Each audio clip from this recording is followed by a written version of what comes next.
অনেকে বলো গাছে একদম ফুল আসতে চায় না, তো তোমাদের সাথে এরকম একটা সারের কথা আমি বলবো যেটা গাছে অনেক বৃদ্ধি হবে গাছের, আর সুন্দর করে খুব ফুলও আসবে, কড়ি হবে, গাছ খুব সুন্দর করে বেড়ে উঠবে।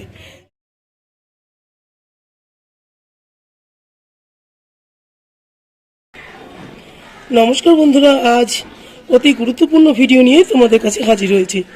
অনেকের প্রশ্ন থাকে শীতকালে দেশি জবা ফোটে না, ফুলের কুড়িগুলো হলুদ হয়ে ঝরে পড়ে যায়, গাছের গ্রোথ পুরোপুরি থমকে যায় এবং জবা গাছের পাতাগুলো হলুদ হয়ে এরকম দেখো এরকম হলুদ হয়ে ঝরে পড়ে যায়, বা জবা গাছের পাতাগুলো একেবারেই কুঁকড়ে যায়।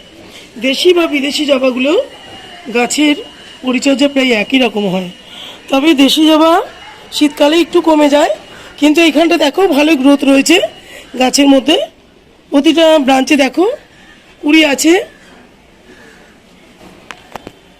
সুন্দর করে একটু দেখভাল করলে এটার মধ্যেও কিন্তু দেশি জবাতে প্রচুর পরিমাণে ফুল ফোটে, একটু যত্ন করলেই এরকম গাছ ভর্তি ফুল পাওয়া যায়। সারাদিনে দেখো রোদ্দুরটা পড়ছে গাছের মধ্যে, এরকম সারাদিনে রোদ্দুর কিন্তু গাছের জন্য আদর্শ, সে ফুল গাছ হোক আর বা ফলের গাছই হোক। তো বন্ধুরা, তোমরা দেখতে পাচ্ছ যে কত সুন্দর করে কিন্তু শীতকালেও দেশি জবা ফুটছে, দেখো একদম পরিষ্কার পরিচ্ছন্ন, কোথাও এতটুকু পোকা এখানে আক্রান্ত হয়নি। আজ নতুন কড়িগুলো তোমাদের দেখাই, দেখো পুরো ফ্রেশ রয়েছে। মিলিবাগ তো তোমরা জানো প্রচুর জবা গাছকে আক্রান্ত করে, তো এটা কিন্তু কোনোটাই কোনো ব্রাঞ্চের মধ্যে দেখো দেখতে পারবে না, তোমাদের ধরে ধরে দেখাই। প্রতিটা কুড়ি দেখো পরিষ্কার, এখানে দেখো সুন্দর করে ফুল ফুটেছে, দেখতে পাচ্ছ খুব সুন্দর করে শীতকালে ফুল ফোটে। তার কয়েকটা কারণ আছে, সুন্দর করে ফুল নেওয়ার কয়েকটা কারণ তোমাদের সাথে আজকে আলোচনা করবো। এরকম যদি পুরনো পাতা থাকে গাছ থেকে ফেলে দেবে, আর একটাই শুধু এটা রোগ মিলিবাগ, তো মিলিবাগ যদি ধরে তাহলে কিন্তু এটারই যদি তোমরা পরিচর্যা করো তাহলে কি সুন্দর করে প্রতিটা ব্রাঞ্চে কিন্তু কুড়ি আসবে। এইরকম এই যে দেশি ভ্যারাইটি জবাটা দেখছো, এটা কিন্তু একটা মাটির গাছ, তোমাদের দেখাচ্ছি মাটির মধ্যে রয়েছে। তো মাটির মধ্যে খাদ্য খাওয়া একটু কম লাগে, ইচ্ছে করলে তোমরা পাতলা, যে আমি সবসময় বলি যে সর্ষে খোলে যে পাতলা একদম তরল সারটা, এটাই শীতকালে অবশ্যই এই জবা গাছের জন্য আদর্শ। তো ওটাই তোমরা ইউজ করবে 7 দিন অন্তর একদম পাতলা করে জল, খোল জল এটার মধ্যে ইউজ করবে। আর যেটা সব থেকে জবা গাছের জন্য দরকার, দেখো এরকম আমি অ্যালোভেরা কেটে নিয়েছি। এর আগে আমি যে ভিডিওটা তোমাদের সাথে শেয়ার করেছি, তো ওর মধ্যে দেখতে পারবে যে অ্যালোভেরা দিয়ে একটা পেস্টিসাইড বানিয়েছি। এই যে অ্যালোভেরা কাটলে দেখবে যে এই কষটা বেরোচ্ছে হালকা হলদে রঙের, এটাকে কেটে কিছুক্ষণ বাটির মধ্যে রেখে দেবে, তারপরে জল দিয়ে এটাকে ভিজিয়ে দেবে। তো যেটা সবুজ সবুজ জলটা বেরোবে তার সাথে আরও কিছু জল মিশিয়ে এইরকম গাছের মধ্যে তোমরা 10 দিন অন্তর বা 15 দিন অন্তর যদি এরকম স্প্রে করে দিতে পারো, তাহলে কিন্তু একটা মিলিবাগও ধরবে না। আর আরেকটা জিনিস বলছি, দেখো এটা হচ্ছে ফিটকিরি, এটা খুব উপকারী জবা গাছের মিলিবাগ তাড়ানোর জন্য। সহজলভ্য জিনিস, এটা দোকানে পেয়ে যাবে, আর খুব কম পয়সা, বেশি দাম না এটার।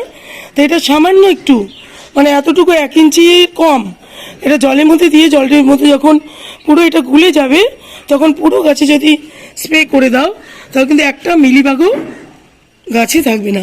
দেখো জবা গাছের যে মেন কারণ হচ্ছে মিলিবাগ, এই মিলিবাগ যদি অ্যাটাক করে ফুল কিন্তু ঠিকঠাক ফুটবে না, সব ফুল ঝরে পড়ে যায়, আর এরকম সুন্দর চকচকে পাতাও থাকবে না, নতুন নতুন কুড়িও তোমরা পাবে না, যে কুড়িগুলো আসবে সব ঝরে ফেলে দেবে। তো তোমরা যদি এরকম ফিটকিরি ইউজ করতে পারো, অল্প একটু ফিটকিরি নিয়ে জলে গুলে তোমরা যদি ইউজ করতে পারো, তাহলে কিন্তু এইরকম পরিষ্কার চকচকে এরকম শীতকালেও তোমরা দেশি জবা গাছে সুন্দর করে ফোটাতে পারবে। প্রত্যেকটা প্রান্তে দেখো কুড়ি রয়েছে, তোমাদের আগেও দেখালাম একদম পরিষ্কার রয়েছে, যেহেতু আমি এর আগে ফিটকিরিটা ইউজ করেছি, আগের ভিডিওতে তোমাদের দেখিয়েছি কিভাবে আমি কতটা নিয়েছি, নিয়ে আমি এটা ইউজ করেছি। এটা পাক্কা তোমরা 1 মাস পরে আবার ইউজ করতে পারো, 30 দিনের মধ্যে বারবার করবে না, বেশি যদি করো গাছের পাতা কিন্তু জ্বলে যাবে। তো এটা 1 মাস অন্তর তোমরা ইউজ করবে, দেখবে একদম চকচক থাকবে, পরিষ্কার থাকবে, আর সুন্দর করে গাছে কুড়ি দেবে, ফুলও পাবে। জবা গাছ ছোটো টবে ভালো করে কিন্তু গ্রোথ হয় না, একটু এরকম বড় টব দেবে। দেখো এরকম বড় টব দিলে গাছটা শিকড়টা চারিদিক থেকে ছড়ায় ভালো, আর গাছটা সুন্দর করে বেড়ে ওঠে। যদি দেখো মাটি একটু কম আছে, এটা একটু খুঁড়ে নিয়ে এরকম দেখো এখানে একটা যেরকম মাটি রয়েছে, এটার মধ্যে একটু মাটি কম রয়েছে, তো দেখবে মাঝে মাঝে মাটি কম দিলে গাছের গ্রোথ কিন্তু ভালো করে হয় না।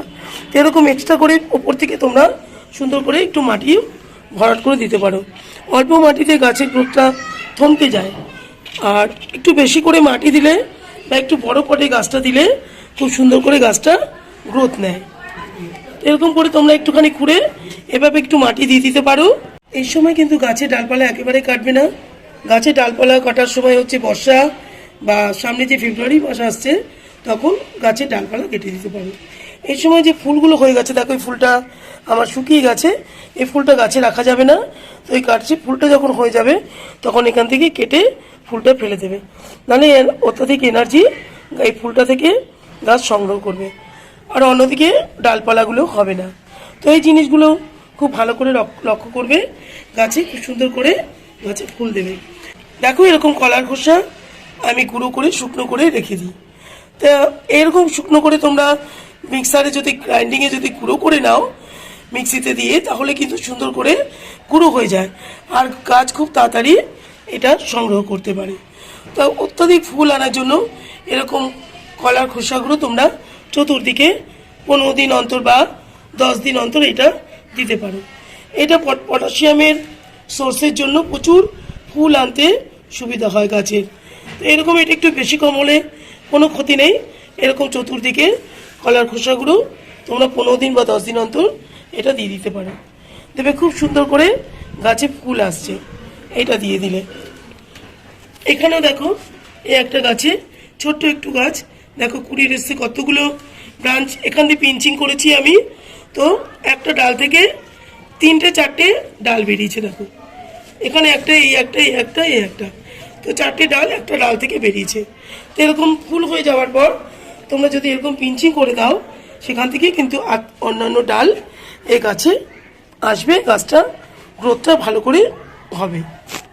অনেকে বলো গাছে একদম ফুল আসতে চায় না, তো তোমাদের সাথে এরকম একটা সারের কথা আমি বলবো, যেটা গাছে অনেক বৃদ্ধি হবে গাছের, আর সুন্দর করে খুব ফুলও আসবে, কুড়ি হবে, গাছ খুব সুন্দর করে বেড়ে উঠবে। এইরকম এই সারটা যদি তোমরা 15 দিন অন্তর ইউজ করতে পারো, গাছে খুব সুন্দর করে গাছে গ্রোথ হবে। দেখো এখানে আমি 1 চামচ নিয়ে নিয়েছি, এটা হচ্ছে একটা হিউমিক অ্যাসিড, এটা গাছের শিকড়েও তুমি দিতে পারো। এতটাই এটা একটা ভালো জিনিস, আর শীতকালে এই একটা সার দেওয়া কিন্তু প্রত্যেকটা আমাদের যারা আমরা বাগান করি তাদের প্রত্যেকেরই আমাদের এরকম একটা সার গাছে দেওয়া অবশ্যই দরকার। এটা গাছের সরাসরি আমরা গোড়াতেও প্রয়োগ করতে পারি, তাতে কোনো অসুবিধা নেই। এরকম 1 চামচ নিয়ে প্রতিটা টবের মধ্যে তোমরা এই শীতকালে দিয়ে দেবে, গাছে খুব সুন্দর করে বৃদ্ধি আর বিকাশ হবে। দিয়ে একটু মাটিটা খুঁড়ে দেবে। তো মাটিটা চাষি ভাইরা কিন্তু আমাদের এটা দেয়, যারা চাষ করে তারা কিন্তু এই সারটা খুব প্রয়োগ করে, দিলে কি হবে মাটিটা খুব উর্বর হবে, খুব সুন্দর হবে, গাছের বৃদ্ধি ও বিকাশ হবে। 2-3টে বেসিক জিনিস করতে হবে। মাঝে মাঝে টবের মাটি ভালো করে খুঁড়ে দেবে, আর প্রত্যেক দিন মাপ মতো টবে জল দেবে। জবা গাছ কিন্তু খাবার খুব ভালোবাসে, তাই মাসে 15 দিন অন্তর সার দিতে হবে। জবা গাছ অ্যাসিডিক মাটি পছন্দ করে, যখন 15 দিন অন্তর সার দেবে তখন মাটি নিজে থেকে অ্যাসিডিক হয়ে যাবে। হিউমিক অ্যাসিড 2 রকমের পাওয়া যায়, আমি যেটা দিয়েছি সেটা মাটির মধ্যে প্রয়োগ করেছি, আর একটা জলে গুলেও তোমরা দিতে পারো, ওটাও জলে গুলে যায়, সুন্দর করে পাতলা তরল সার তৈরি করে তোমরাও হিউমিক অ্যাসিড দিতে পারো। হিউমিক অ্যাসিডটা টবের মাটিতে ব্যবহার করলে মাটির উর্বর ক্ষমতাটা প্রচুর পরিমাণে ডেভেলপ হয়, শিকড়ের ডেভেলপ হয়, চারিদিকে শিকড় ছড়ায়, শিকড়ের বৃদ্ধি বিকাশ হয়, কাজেই গাছে খুব সুন্দর করে গাছ বেড়ে ওঠে, ফুলে ভর্তি হয়ে যায়। এরকম দেখো ছোট গাছে দেবে কুড়ি আসছে, ছোট গাছ হোক আর বড় গাছ হোক, যেটা আমাদের দেশি ভ্যারাইটি আছে ওটাও তোমরা বেশি করে দিতে পারো। এটা এরকম একটা 10-12 ইঞ্চি যে টব আছে তার মধ্যে 1 থেকে 1.5 চামচ তোমরা 15 দিন অন্তর হিউমিক অ্যাসিড ব্যবহার করতে পারো। এটা একটু সন্ধ্যের দিকে মানে বিকেলের দিকে দিলে ভালো হয়। আর যেটা বড়, যেতে মাটিতে যে দেশি আমাদের জবাগুলো আছে সেটার মধ্যে ধরো 5 চামচ মতো দিলে গাছ খুব সুন্দর করে বেড়ে ওঠে গাছ। তো এই ছিল আমার আজকে জবা গাছের ভিডিও। যদি তোমাদের ভালো লাগে তাহলে লাইক শেয়ার কমেন্ট করো, চ্যানেলটাকে অতি অবশ্যই সাবস্ক্রাইব করো। অন্যদিন অন্য কোনো ভিডিওতে আবার তোমাদের সাথে আমার দেখা হবে। আজকের মতো ভিডিওটা রাখবো। নমস্কার।